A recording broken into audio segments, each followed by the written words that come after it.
Hey T Squad, it's me Keisha, and I'm here with this week's All Tea All Shade Real Housewives of Atlanta season 16 episode 7 review. So you guys, this week's episode begins with Angela having Drew over for a little lunchtime snackaroo with a little cute charcuterie board. They sit outside and Angela calls Drew out for lying, saying that she was Michael Jordan's cousin, not knowing that Angela knows them and can easily make a phone call, which she did to Marcus Jordan. And he was like, no. And y'all, she was even going along with the lie still, because when she got to the house, she was like, oh, is that my cousin Liquor? Like, how old are we, Drew? Like Angela said, like, who still lie about, oh, that's my cousin? Like, when I was young, I used to lie and say that Michael Irvin, ain't that his name, the football player for the Dallas Cowboys, I used to lie and say that he was my cousin. Man named Bitmo my cousin. But I was a kid. Like, who's lying about family members and they 40s? Like, that's ridiculous. Like, grow up, Drew.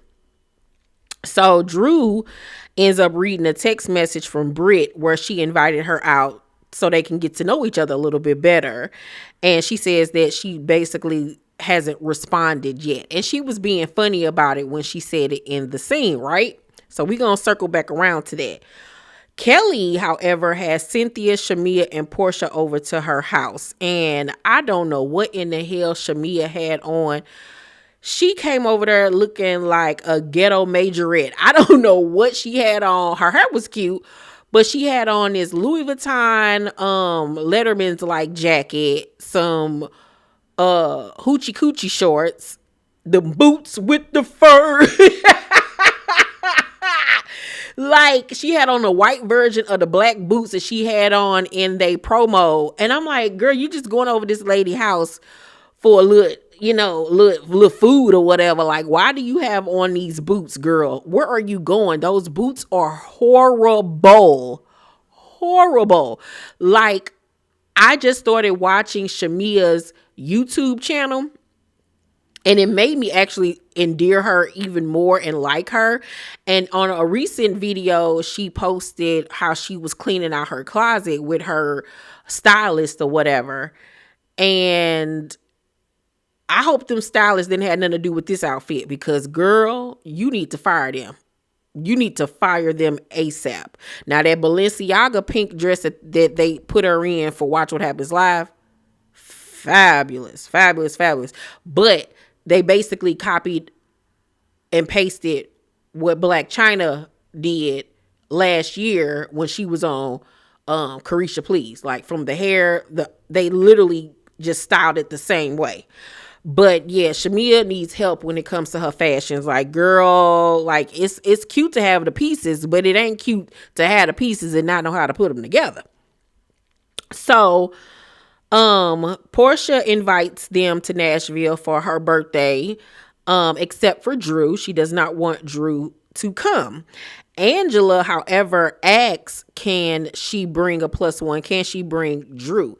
And Porsha was like, oh, only person on this call is mute is Angela. Like, she didn't flat out say absolutely no, but it was apparent that she did not want her to come, right?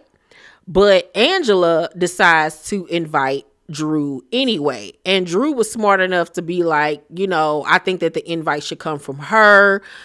We not in a good space. I don't really know about that. I'll think about it or whatever.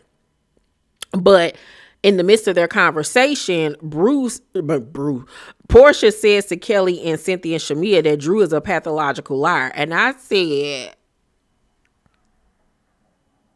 have you met you? Like, y'all the same person. Like, Porsha, you calling somebody a liar? Okay. Okay. Like, are you conscious? Like, okay. So Britt is with her husband picking out a new car or whatever, and she talks to him about her exchange that she had with Angela. and says that instead of Angela worried about what's going on in her life, she needs to be worried about what's going on in her own life. She was like, I mean, I could talk about the things I've heard about you. I heard your husband had a baby on you.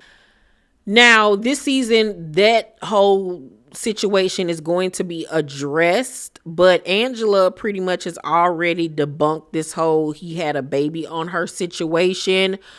I was thinking about doing a story on it. Y'all let me know if y'all want me to do an early story on that or just wait until that comes out on an episode. But I don't believe he had a baby on her based off Angela's response, but we shall see. So we go to Angela's house and she's with her son and she was like, what y'all think about my face? And I was like, what's going on?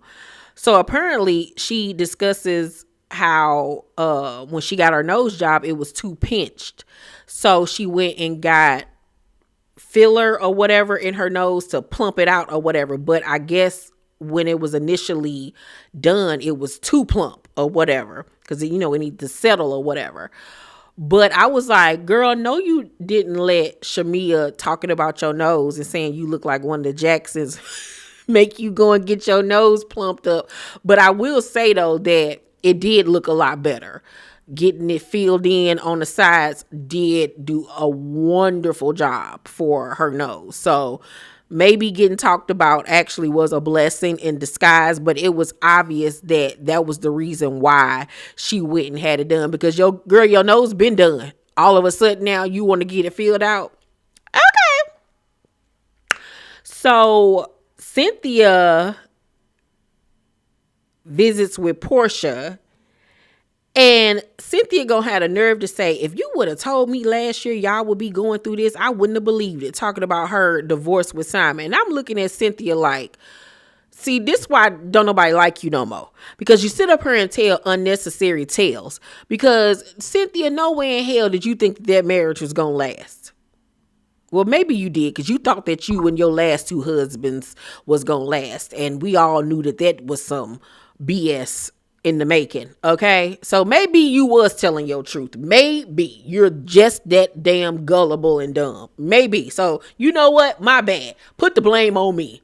Put the blame on me for thinking that you had common sense. I'm sorry. Okay, let me apologize to you. Drew ends up meeting with Britt, and the first thing that come out of her mouth is some unnecessary bullshit. She gonna sit down with this girl and say, I was really happy you reached out, after she was being shady when she told Angela about the text message when she invited her out. Like, y'all hoes are so freaking fake, but want to act like y'all so real. Like, that wasn't even a necessary comment to make, because you weren't happy she reached out. Like, stop. So they start talking, and Drew says to her, you know, it kind of came off that you were celebrating the fact that Kenya wasn't there. And that's exactly what it was. You know, did she even respond? Did they show her respond? I don't remember them showing Britt really respond to that. But Drew just started running down questions to the girl, was like, have you ever sold the kitty cat? And she was like, no. And Drew was like, have you ever done corn? And she was like,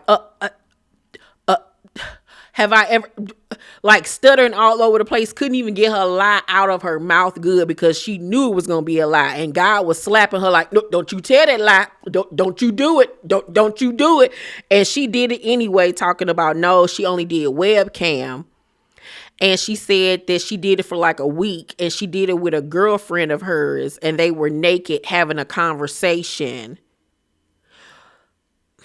But she then goes on to bring up to Drew how she heard that Drew said that she knew one of the guys that was on the video allegedly. And Drew was like, yeah, it did look like I knew one of them, but I was just joking. How many dudes was it? I'm so confused, because she was saying at first that her giving fellatio was to somebody that she was fooling around with when she was a teenager. Now this week we hearing that it was multiple dudes on the screen or on the poster. I'm so confused. How many people was you out here smashing? Now, Kenya did her video over the weekend and she said that, she found these videos on corn sites or whatever. So I'm confused. Like, the lies is piling up on Britt's side because her story keeps on changing. First it was one dude, now it was several dudes that we saw, but then you want to say that you never did corn.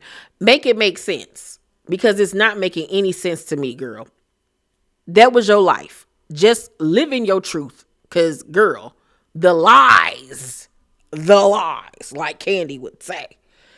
Drew and Ralph go to court. She want him out the house, first of all. She wants child support, and she wants to keep their records sealed. Now, she makes it a fact to state in her confessionals that if the records do get unsealed, it's not going to look bad on her part. It's going to look bad on him because he got more skeletons in his closet than her. And she basically wants to protect him. I call BS, because if you ain't got nothing going on with you, then why would you care about the records being unsealed? The only reason why I could see her wanting to keep the records unsealed if she ain't got no skeletons in her closet, because she don't want people knowing her financials. That's the only thing that I can think of. So I called BS on that. So they go to court. They was only in there for 20 minutes. The judge ruled to unseal the records. Ralph don't still have to leave the house. And he still didn't give up all of his finances. Drew is pissed off. She crying and stuff. She tells him that he was a clown for what he pulled off in there and everything. And he says that he didn't want to unseal the records, but it got to be shown basically to embarrass her and to show the world that she got her mess with her too. Child, this is a mess. It's a mess. I'm so sick of Drew and Ralph. I don't even know what to do with myself at this point. I don't understand why he wants to stay there so bad. Like, is it just to piss her off? Is it just to annoy her? Is it just to be on camera? Because why would you want to live in the basement? I don't care how grandiose the basement is. Like, you can't stand her. Get away from her. Period. Why are you hiding your finances? What is it that you're trying to hide? Are you just prolonging the situation? That's what it's giving me. He's prolonging things. But I'm sick of them. I'm really sick of them. The ladies head to Nashville. Angela was not on their flight because she arrived late and she missed her flight. So she had to get on another flight. And she finally gets to the house with the girls as they're eating lunch. The house was beautiful, by the way. And she literally just gets there and she tells Porsha that she would like for Drew to come. And Porsha looking at her like, girl, didn't I tell you I didn't want her here? And so one of the girls was like, is she coming? And she was like, I anticipate her coming. And Porsha obviously was mad. She was like, how you inviting somebody on my birthday trip, right? Now, at first, as I was watching it, I was like, now, girl, this is a cash trip. Like, you can't exclude her. But I had to keep in mind that some of the events that the girls throw, or like some trips are actual trips that they themselves pay for. And I was like, okay, well, I'm gonna wait to the end of the episode to look at the credits and see if there's any promotional information at the end, because on the cash trips you will notice they'll put like promotional thank you to whatever resort they're staying at or whatever the case may be. None of that information was at the end of the episode. So this was actually a trip that Porsha paid for herself. So this was her birthday trip where she could say who could come and who couldn't come. So the fact that Angela still invited her was shady, and it was very rude and disrespectful. It honestly was, because like, girl, you know I didn't want her here. So you trying to be funny, and it's great for the show.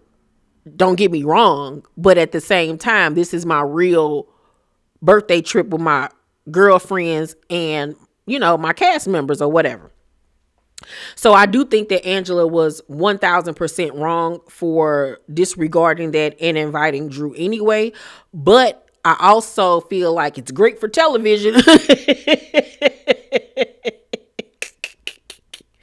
So then they get to talking about how Britt and Kelly ran into Angela at Neiman Marcus and how she was hiding behind clothes and trying to run away from them. And they was like, Britt says that she wondered, was she trying to hide her face because she had cosmetic surgery done, and we all know that she had just recently got her nose done.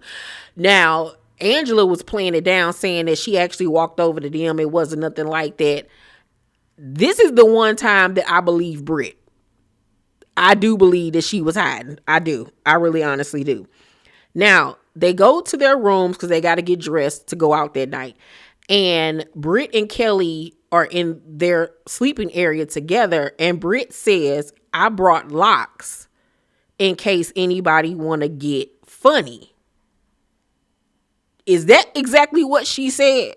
Because I rewinded it several times. She said, I heard her say, I brought locks, meaning like a lock that you lock like a locker with. Is that what she said? I'm going to go back and look at with the caption on. But I'm like, what you mean? If she said she had locks, once again, that's her talking about using weapons. So I went back and I was correct. She said, I brought locks just in case anybody want to get funny. And Kelly responded by saying, well, I bought some sage and security. So bravo, y'all totally dropped the ball on this whole entire thing with Kenya. This girl has been caught on camera twice talking about having weapons on her.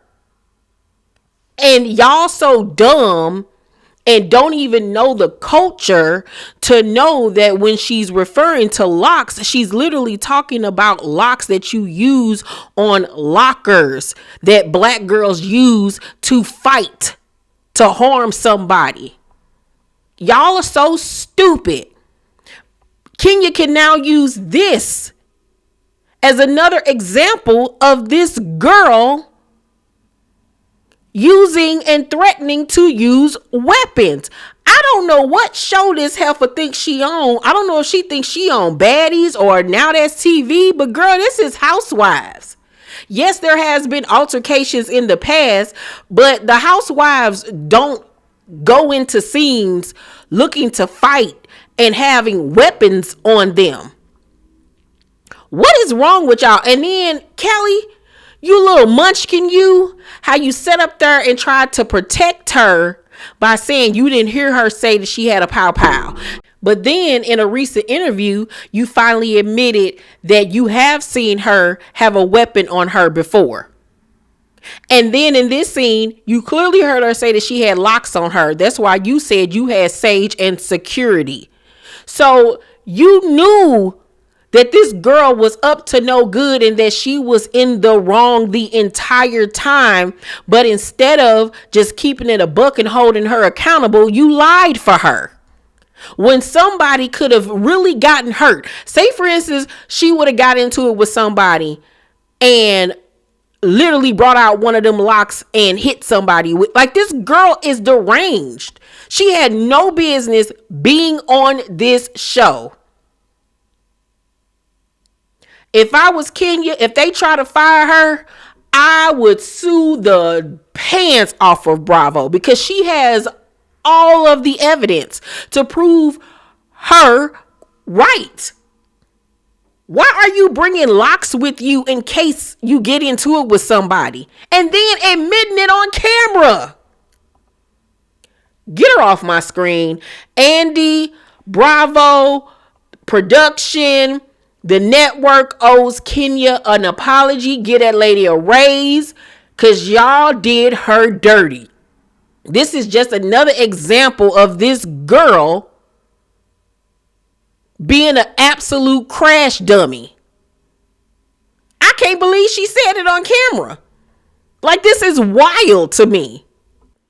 Angela calls Drew to see when she coming, and she was like, I don't know when I'm coming or whatever. I don't know. I just had my day in court. I'm not really feeling that way. I'm trying to protect my energy. When in fact, she didn't come that night because she was at Dennis hookah bar with her sister kicking it. I said, girl, ooh. Ooh, ooh, ooh. Now that's when you need a charade with that.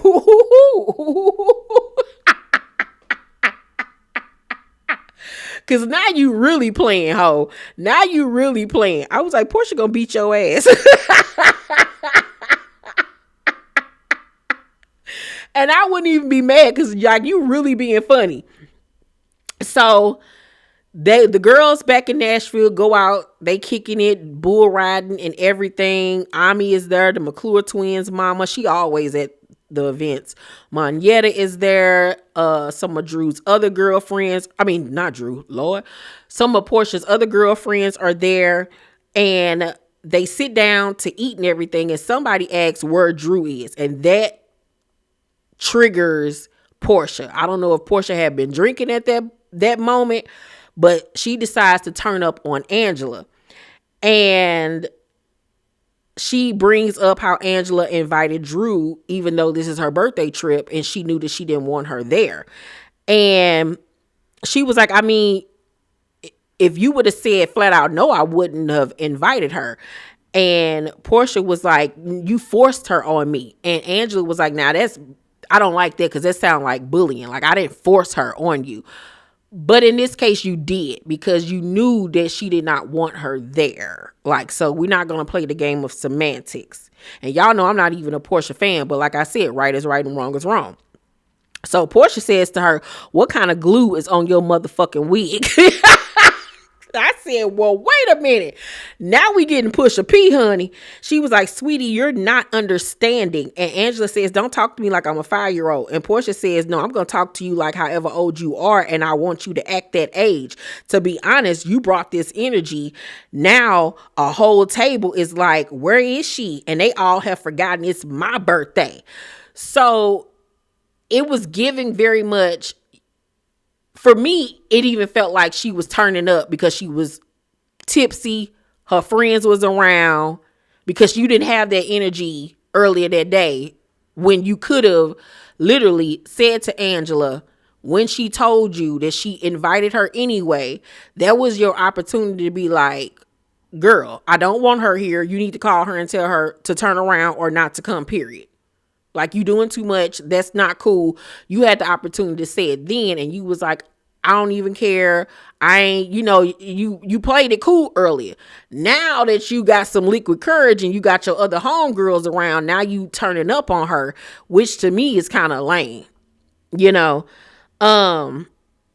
And it was also given, it's my birthday and I don't want her around. Why are you talking about her? You know what I'm saying? Like, put the focus on me. It was given jealous. You know what I'm saying? So then one of her friends said that Drew done sucked Dennis Peter Weeder or whatever, that they got more than just a working business relationship. And Porsha basically plays into it in her confessional, saying that that's his thing. He always saying the girls he messed with sucked him off and all of this type of stuff. And I'm like, well, this thing went left. Even Brit whole ass was at the table talking. I was like, oh, that is a lot. I was like, God damn. But yeah, Porsha hate her. Porsha hate Drew. She hate her. And it's funny to me, they little beef. It's really, honestly, funny to me. Okay. This week's episode was cute. It was very entertaining. I loved Porsha's outfit. Her airport outfit, so cute. Shamia's airport outfit, I was like, it was giving Louisiana cowboy, Sicilian grandmother. I didn't know what was going on with her outfit. Like, are you okay? It was so much. Oh God, it was so much. So much. Oh gosh, she need help with her fashions. And then her outfit that she wore to the cowboy place later on that night, it was just the grommets and oh god. I'm gonna give this week's episode a B plus. It was good. It was good. Y'all let me know what y'all thought about it down below in the comment section. Please make sure to thumbs up this video, subscribe to my channel, and turn on your post notifications so you know when my videos drop. I love you guys, and I'll see you on the next video. Bye.